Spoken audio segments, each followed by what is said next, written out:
Welcome to the Banker Lamp. Please enjoy the video. In this video, I will explain how to play Zeqa on Nintendo Switch. First, make sure your console's system software is fully updated for optimal performance. Then, head over to the Nintendo eShop to purchase and download Zeqa. It's a quick and easy process.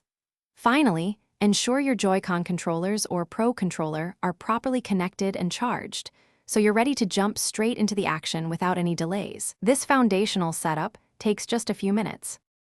Understanding Zeqa's basic controls is key to your adventure.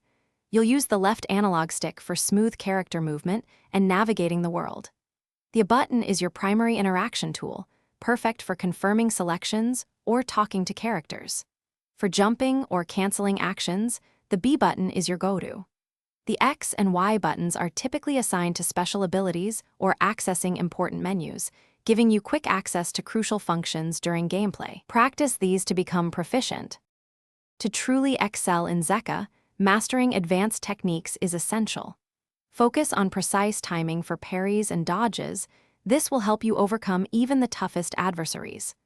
Always look for ways to use the environment to your advantage, whether it's for cover or strategic positioning. Don't hesitate to experiment with various character builds and equipment combinations to find what suits your playstyle best. Exploring every nook and cranny for hidden items and power-ups will also greatly enhance your journey. Zeqa offers a vibrant community experience beyond the single-player adventure. Connect with your friends online to dive into exciting cooperative or competitive multiplayer modes, adding a whole new dimension to your gameplay. Keep an eye out for special community events and challenges, as these often provide exclusive rewards. Sharing your unique gameplay experiences and strategies with other players can also be incredibly rewarding. Remember to stay updated on game patches and new content releases to always enjoy the latest features and improvements. Thanks for watching. If this was helpful, leave a like and consider subscribing. See you next time.